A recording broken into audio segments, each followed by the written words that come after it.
Now we are going to understand the image formation by convex mirror.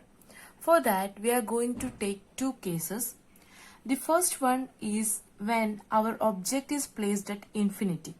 So here you can see we have a convex mirror and we have considered the object placed at infinity.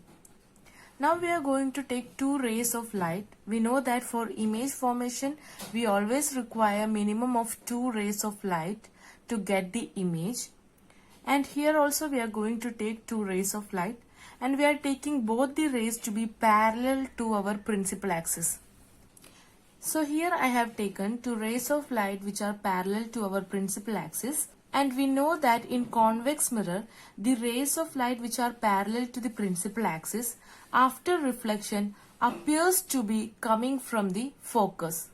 So we will be drawing the reflected ray in such a way that it appears to be coming from the principal focus.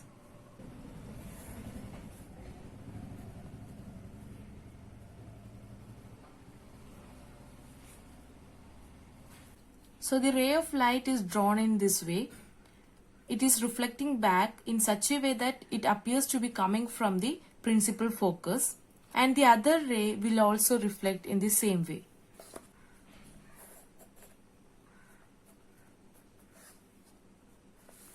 And you can see that the both rays of light meets behind the mirror.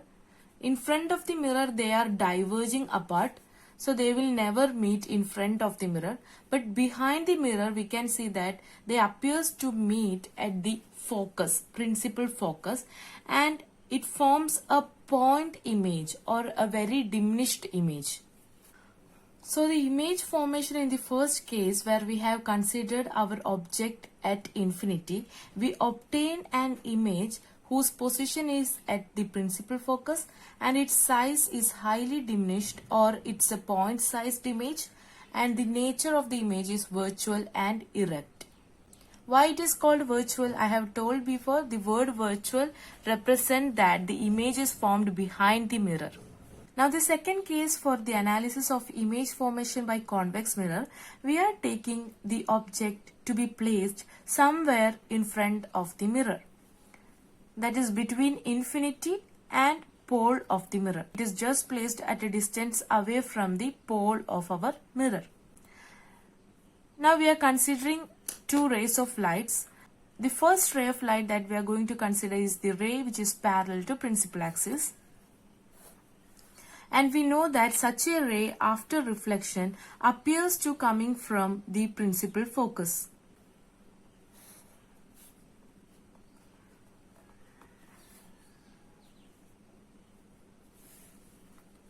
So this is the first ray of light that we consider.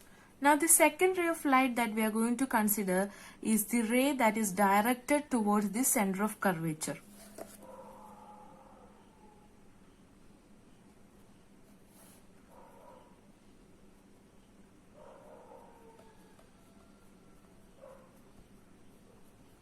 We know that the ray of light that is directed towards the center of curvature after reflection passes through the same path.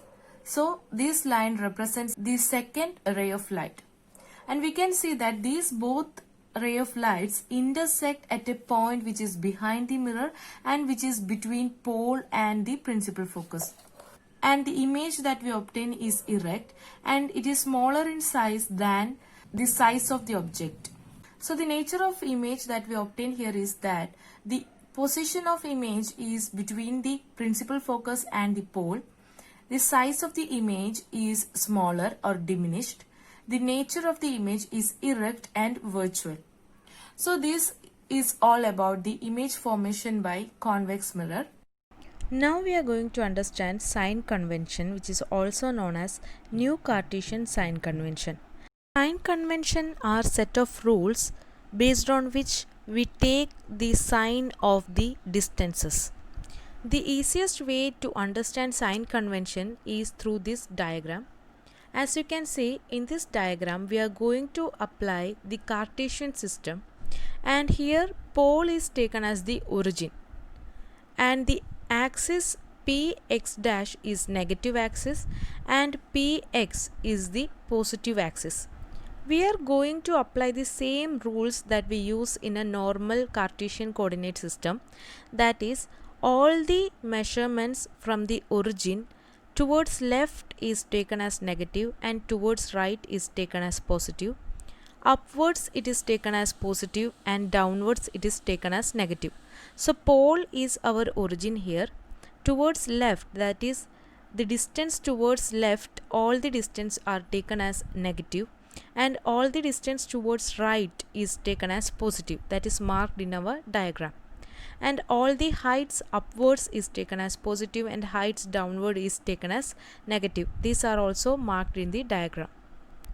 And these conventions are listed out as rules and it is named as New Cartesian Sign Convention. Let us see the rules. There are 5 rules in the New Cartesian Sign Convention, and the first rule is regarding the object. The distance of the object. We know that the object is always placed towards left. Even if it is concave mirror or convex mirror, we used to place our object towards left. So the distance towards the object is always taken as negative. So the first rule is that the object is always placed to the left of the mirror. That implies that the light from the object falls on the mirror from the left hand side, and therefore the distance of the object is taken as negative. So that is the first rule. Now second rule is all distances parallel to the principal axis are measured from the pole of the mirror. So the distances should be measured from the pole of the mirror because pole is considered as the origin. Now the third one is all the distances measured to the right of the origin, that is the pole, are taken as positive, and all the distances towards the left of the origin, that is our pole, is taken as negative. Now the fourth rule says that the distance measured perpendicular and above the principal axis are taken as positive, that is upwards direction, and the distances measured perpendicular to the principal axis but below the principal axis are taken as negative, that is the downwards direction. So these 5 rules comprises the New Cartesian Sign Convention. These sign conventions will be made use of while we are dealing with the numerical problems. For instance, let us see how can we apply this sign convention to the focal length of both concave and convex mirror. As you can see in the diagram, there are both concave mirror and convex mirror, and you know that the concave mirror focal length is measured towards left of the pole, and therefore according to the sign convention it should be taken as negative, whereas the focal length of a convex mirror is measured towards the right of the pole, which should be taken as positive. The next important topic is mirror formula. Mirror formula is an equation that gives the relationship between focal length, distance of image and distance of object.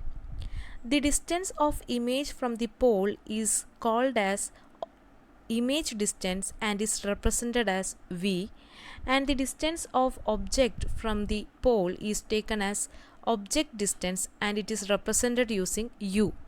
So if V is the distance of image, U is the distance of object, then the relation of these two with the focal length is given by 1 by F is equal to 1 by V plus 1 by U. This is called the mirror formula. Now the last term associated with the spherical mirrors is the magnification. Magnification produced by a spherical mirror gives the relative extent to which the image of an object is magnified with respect to the object size. This is the definition, which means that how much magnification occurs in the image size with respect to the size of the object. The value of magnification is obtained by the equation m is equal to height of image divided by height of object, or we can also use the expression m is equal to minus v by u, where v is the image distance and u is the object distance. And while we are using these equations in numerical problems, we have to keep in mind that we should use the sign convention. There is an important implication based on the magnification value that we obtain. That is, if we have a negative value of magnification, then the image is real, whereas if we obtain a positive value for the magnification, that indicates that the image is virtual.